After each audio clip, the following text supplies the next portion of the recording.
सब people, I hope you all are doing great. और आज मैं आ गई हूँ पढ़ाई की टंकी पर आपके लिए एक ब्रांड न्यू वीडियो लेकर।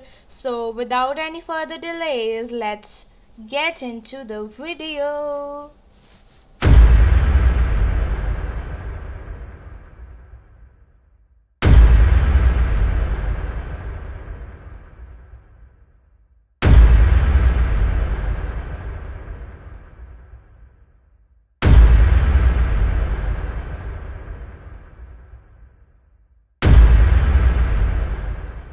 गाइज अब हम शुरू करते हैं द लेबोर्नम टॉप से, जो कि हमारी आज की पोम है।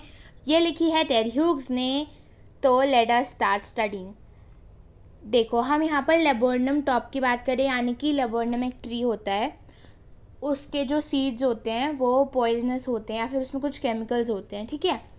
और अब हमें जो पोएट बताता है कि the laburnum top is silent, quite still. In the afternoon, yellow September sunlight, a few leaves yellowing, all its seeds fallen.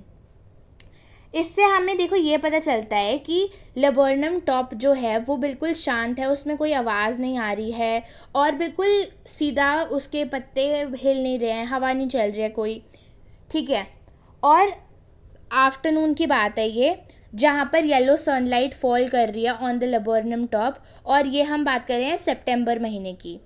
उसकी काफ़ी सारी जो लीव्स हैं वो येलो हो चुकी हैं, उसके सीड्स गिर चुके हैं।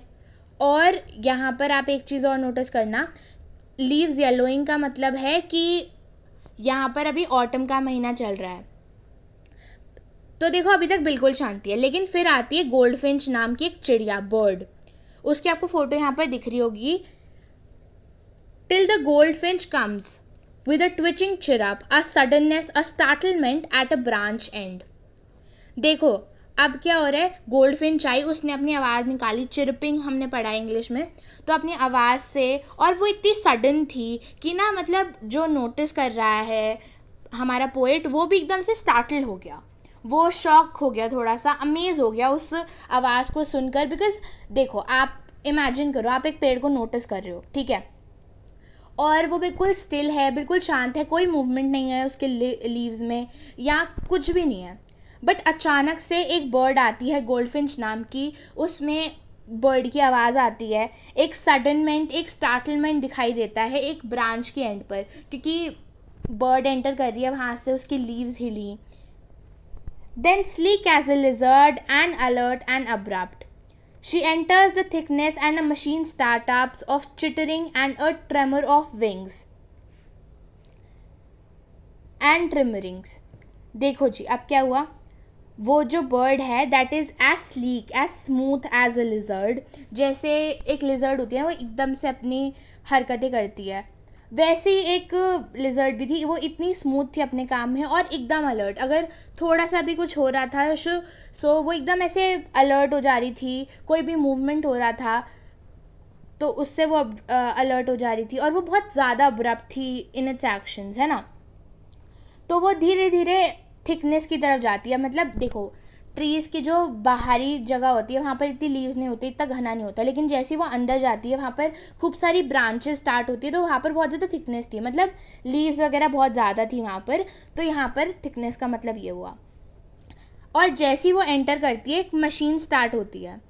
अब देखो यहाँ पर इट सिम्बलाइजेस कि अलग अलग तरह से की चिड़ियों की आवाज़ आने लगती है ना, विंग्स की आवाज़ आने लगती है। तो इससे क्या होता है, अचानक से जो ट्री है उसमें सडन मूवमेंट होता है, जैसे होता है ना थ्रिल, इंजॉयमेंट सी आई, कुछ मूवमेंट सा आया in the tree. It is the engine of her family. तो अब देखो हुआ क्या यहाँ पर, कि जैसे ही वो वहाँ पर थिकनेस में गई, वहाँ पर जहाँ से ट्री स्टार्ट हो रहा है, जहाँ पर बहुत ज़्यादा घना है ट्री, वहाँ पर ये गोल्डफिंच बर्ड का एक नेस्ट था, और वहाँ पर उसके दो छोटे छोटे बच्चे बैठे हुए थे। और ये जो आवाज़ आई चिटरिंग्स की, ट्रेमर ऑफ विंग्स की, ये सारी कब आई, जब हमारी गोल्डफिंच बर्ड अपने बच्चों से मिलने आई या फिर उनके लिए खाना लेकर आई होगी, जो भी है। तो वहाँ पर एक हमें सडन मूवमेंट दिखा ट्री में, एक सडन शोर दिखा।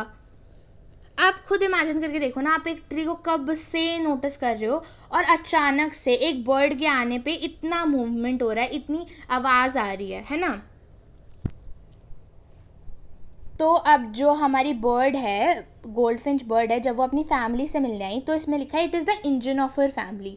मतलब जैसे ही वो आई, मशीन कैसे स्टार्ट होती है, इंजन से स्टार्ट होती है, तो जैसे ही वो आई उसकी ऐसे आवाज़ें आने लगी और एक इंजन मिल गया, एक फ्यूल मिल गया उसकी फैमिली, उसके बच्चों को, कि अपनी मम्मी को देखकर वो कैसे एकदम से खुश हुए। और वो खुश उन्होंने कैसे दिखाई, through the चिटरिंग्स, tremor of wings और trillings. She stokes it full, then flirts out to a branch end, showing her bared face identity mask. अब देखो क्या हुआ, अब उसने अपने बच्चों के साथ थोड़ा सा टाइम स्पेंड करा, गोल्डफिंच बर्ड ने थोड़ी देर वो उसके साथ बैठी, खाना वाना दिया, जो भी काम था उससे वो कर दिया उसने।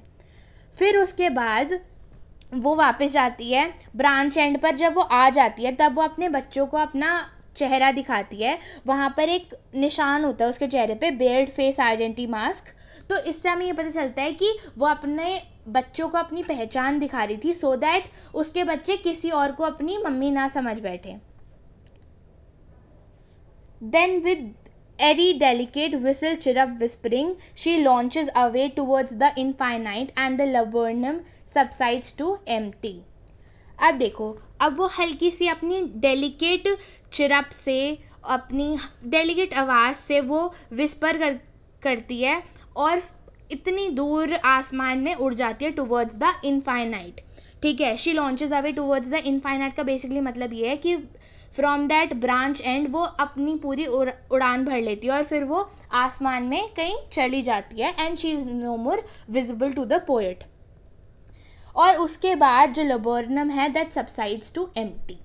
अब देखो यार, इससे हमें ये पता चलता है कि कैसे एक पोएट ने नोटिस करा कि एक ट्री जो बिल्कुल शांत था, एक बर्ड के आते, गोल्डफिंच बर्ड के आते, कैसे उसमें एक जान सी आई, कैसे उसमें एक मूवमेंट आया, है ना। और फिर उस बर्ड के जाते कैसे उसमें दोबारा से एम्प्टीनेस आ गई, शांति आ गई। ठीक है, got my point. I hope you like this story. I'm sorry, I hope you like this poem. और if in case you did तो लाइक कर देना, और अगर बहुत ज़्यादा पसंद आई हो तो कमेंट में थोड़ी सी तारीफ़ भी लिख देना। या फिर अगर आपको वीडियो के पैटर्न में कुछ चेंजेस चाहिए या फिर मेरे पढ़ाने के स्टाइल में कुछ भी चेंजेस चाहिए तो वो कमेंट बॉक्स में आप लोग लिख सकते हो, एज यू गाइज नो। और हाँ, चैनल को सब्सक्राइब भी कर देना for more such amazing and useful videos. So guys, bye bye.